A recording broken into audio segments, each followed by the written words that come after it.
Véritable gymnastique aquatique, la nage synchronisée allie souplesse, grâce, mais également puissance. Depuis de nombreuses années, le club Synchro-Élite s'est donné comme mission de former les athlètes de la relève dans la grande région de Québec.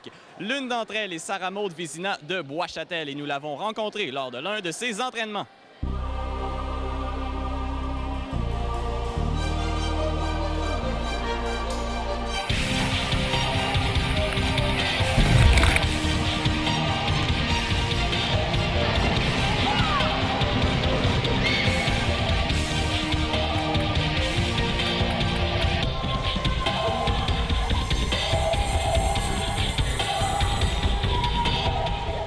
Donc un peu, en fait, ça fait partie de ma famille. C'est une génération qui a commencé à faire de la nage synchronisée. Donc ça m'a beaucoup incité à commencer ce sport-là. Ça fait combien de temps que tu en fais? Cette année, ça va faire ma 9e année. Puis ta progression en nage synchronisée, ça s'est passé comment? Dans le fond, j'ai commencé un club qui s'appelait les Dauphines de Vanier au niveau récréatif. Quand j'ai commencé à faire de l'élite en sport-études, je suis allée au club Synchro-Élite de Québec. Donc c'est là que les compétitions internationales ont commencé. À quel moment tu t'es dit je peux avoir du succès en nage synchronisé et puis je peux avoir du succès en compétition surtout? C'est vraiment, quand j'ai changé de club, mes coachs m'incitaient vraiment à dire que j'avais le physique pour faire de la nage synchronisée, que j'avais le talent, le potentiel pour faire ça. Qu'est-ce que ça prend pour réussir en nage synchro? Dans le fond, je pense que c'est juste de vraiment vouloir. C'est pas juste physique non plus, c'est vraiment le mental, il faut qu'il soit là. C'est beaucoup de concentration. En nage synchronisé, il y a des compétitions en solo, en duo, en équipe. Est-ce que tu fais les trois sortes de compétitions? Bien, il y a quelques années, je faisais les trois. Mais cette année, puisque j'ai monté d'une catégorie, j'ai décidé juste de faire l'équipe et les figures. C'est ça. Qu'est-ce que tu préfères là-dedans? Vraiment l'équipe. Pour l'esprit d'équipe, la chimie, les filles, tout le monde s'entend bien. C'est vraiment plus impressionnant aussi. Donc, ouais, l'équipe. Donc là, cette année, tu es passé de la catégorie des moins de 15 ans aux juniors. Comment tu vis cette transition-là? Bien, c'est ça, c'est une belle expérience. On monte avec les 15-18 ans. C'est ça, c'est le niveau qu'il faut se classer sur les équipes olympiques, tout ça. Donc, c'est plus stressant, nécessairement. Mais sinon, je vais y aller tranquillement, puis je vais voir où ça va m'amener. Pour toi, une année de compétition, ça ressemble à quoi? Et dans le fond, on a comme une pré-compétition qui se situe à peu près au mois de novembre à chaque année. Ensuite, on a les provinciaux pour se classer ensuite pour les divisions de l'Est du Canada. Puis une fois que tu es rendu là, c'est pour te classer pour les Canadiens. Puis aux Canadiens, il y a des sélections si tu veux te classer sur une équipe nationale. Donc, c'est ça. Est-ce que tu penses faire des compétitions de calibre national, mondial, dans un avenir quand même rapproché? Oui, peut-être dans un avenir. Peut-être pas cette année, puisque j'ai monté une compétition. Mais oui, dans un avenir, en tout cas, c'est un de mes objectifs. Si on parle plus de l'entraînement, qu'est-ce que ça t'apporte d'être membre d'un club comme Synchro-Élite? Bien, je pense que Synchro-Élite, c'est comme une famille. Donc, quand je me retrouve vraiment ici, je sais que c'est à ma place. C'est vraiment un sport qui me tient à cœur.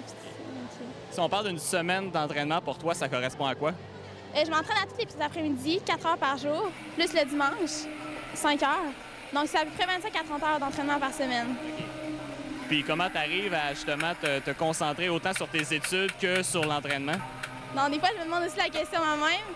C'est vraiment discipliné. Le soir, j'arrive, l'école passe aussi en premier, donc c'est très important. Sinon, je peux pas faire grand-chose de mes fins de semaine. Mais, ouais. Parce que là, tu fais partie du programme Sport Hors Études à Cardinal-Roy à Québec. Qu'est-ce que ça t'apporte sur le plan académique, mais aussi sur le plan sportif? Donc, on peut aller chercher des bourses en faisant ça aussi. Donc, ça peut nous avantager dans certaines occasions. Dire si j'ai fait partie du programme Sport Études. Donc, c'est ça. Et sur le plan sportif, est-ce que le fait de pouvoir te concentrer sur ton sport en même temps que les études, ça t'aide en tant qu'athlète? Oui, c'est ça m'aide en tant qu'athlète. Ça me permet de m'entraîner beaucoup plus que certains autres clubs, donc ça m'avantage nécessairement. Si on parle de la création d'une routine, c'est quoi le processus pour en arriver à avoir la routine finale? Bien, d'abord, c'est le choix de musique. C'est vraiment, il faut que la musique, tu puisses la compter, pour que toutes les filles soient en même temps, dans le fond. Ensuite, il faut voir si la musique elle te rejoint en dedans de toi, si tu es capable vraiment d'interpréter sur ça. Après ça, on invente des bandes de mouvements. On invente qu'est-ce qui irait bien avec le thème de notre musique. Après ça, on met tout ça ensemble, puis ça donne une routine. Est-ce que c'est l'entraîneur qui a vraiment son mot à dire dans la création des mouvements et tout ça, ou les athlètes de l'équipe aussi ont leur mot à dire là-dedans? Oui, les athlètes ont vraiment leur mot à dire là-dessus. C'est souvent les coachs qui nous disent « OK, les filles, je veux que vous me trouvez des mouvements qui vont bien avec la musique. » Puis les coachs, je vais juste approuver après qu'est-ce qu'on a inventé. Et là, tu me parlais de musique. Souvent, vous êtes en dessous de l'eau. Comment est-ce que vous faites pour vraiment garder le beat avec la chanson qui joue? Oui, bien justement, on a des haut-parleurs qui vont en dessous de l'eau. On branche des haut-parleurs, puis c'est pour ça qu'on peut entendre. Puis toi, ton style de musique préféré pour la nage synchronisée, ce serait quoi? C'est un peu la musique comme méchante. Il faut que tu fasses une expression fâchée dans ta face. Okay. C'est vraiment ça qui vient me rejoindre. On a parlé du sport-études, on a parlé d'autres aspects, mais là, j'aimerais ça parler de l'avenir pour toi. Les Olympiques, est-ce que c'est un but que tu aimerais atteindre quand même dans un avenir rapproché? C'est sûr que depuis que je suis petite, c'est mon rêve d'atteindre les Olympiques dans ce sport-là. Je ne sais pas si ça va être possible parce que je regarde tout le monde qui s'entraîne avec moi, ils ont vraiment beaucoup de talent. C'est sûr qu'on ne pourra pas tout se rendre là, mais c'est vraiment un de nos objectifs. Qu'est-ce que ça prend pour se rendre là? Le physique compte beaucoup, en fait, parce qu'il faut tout que les filles soient grandes, minces, tout ça. Mais il faut aussi que tu aies le talent, puis il faut vraiment que tu veuilles. Si une personne est tannée de faire de la nage, ben, c'est sûr, tu pourras pas être capable de te rendre là si tu veux pas non plus. Depuis quelques années, le Canada est de plus en plus fort sur la scène mondiale. Comment tu vois ça? Bien, je comprends pas non plus comment ça s'est développé comme ça. C'est peut-être les filles qui... C'est sûr que la synchro, ça évolue de plus en plus. Il y a de plus en plus d'affaires impressionnantes qui se créent. Mais sinon, non. Tu as porté la flamme pour les Jeux olympiques de Vancouver. Est-ce que tu vois ça comme un premier pas vers l'accession aux Jeux olympiques? Bien oui, moi, seulement, je pense que je me suis vraiment rapprochée en plus des Olympiques de mon rêve. J'ai fait partie, justement, j'ai porté la flamme olympique. Ça m'a vraiment... ça m'a ouvert les yeux, là. Bien, Sarah Maud, ça fait longtemps qu'elle est dans le sport. C'est une très bonne athlète, beaucoup d'expérience. Elle a même une cousine qui est au Centre national à Montréal. Donc, mon Dieu, l'expérience, c'est quelque chose qu'on ne peut pas acheter, hein, fait que ça profite beaucoup. Qu'est-ce qu'elle a comme attitude physique qui font qu'elle peut réussir en nage synchro? Bien, c'est une fille qui est forte, fait qu'elle a une belle posture en équilibre, une belle hauteur, fait que ça aide. Un beau sourire qui dégage, fait que ça, c'est des atouts pour une nageuse synchronisée. Donc là, Sarah Maud change de niveau d'âge, donc change d'équipe, mais qu'est-ce que Sarah Maud peut amener au sein d'une équipe? Sarah Maud amène beaucoup de dynamisme. C'est une fille qui est tout le temps de bonne humeur, qui a l'air tout le temps contente d'être à l'entraînement. Puis justement, son expérience de nageuse synchronisée puis d'avoir vu d'autres nageuses passer, ça fait pour beaucoup.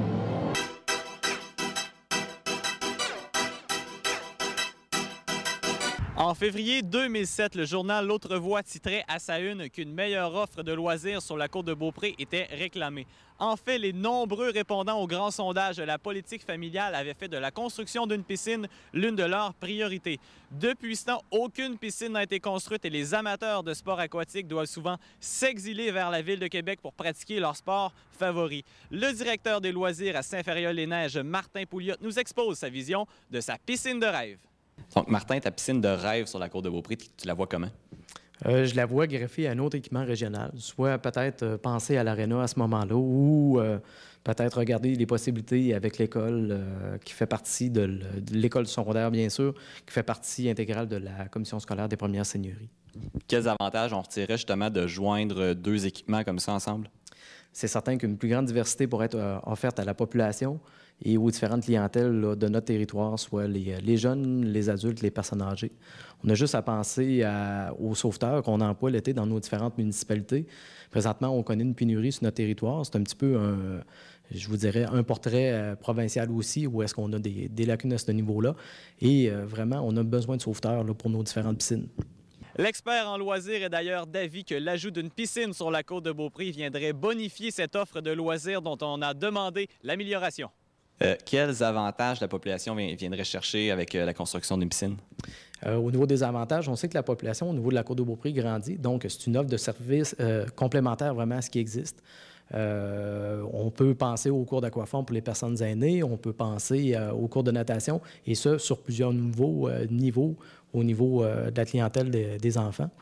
Et aussi, on peut penser peut-être au développement d'un club de natation, soit au niveau scolaire ou au niveau municipal là, sur notre territoire.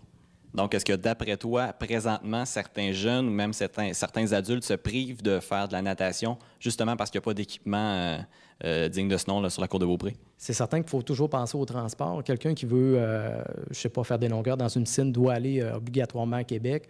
On sait que la Ville de Québec a des tarifs pour ses résidents. Mais par contre, il faut défrayer des coûts supplémentaires là, pour ceux qui proviennent de la côte de Beaupré à ce moment-là.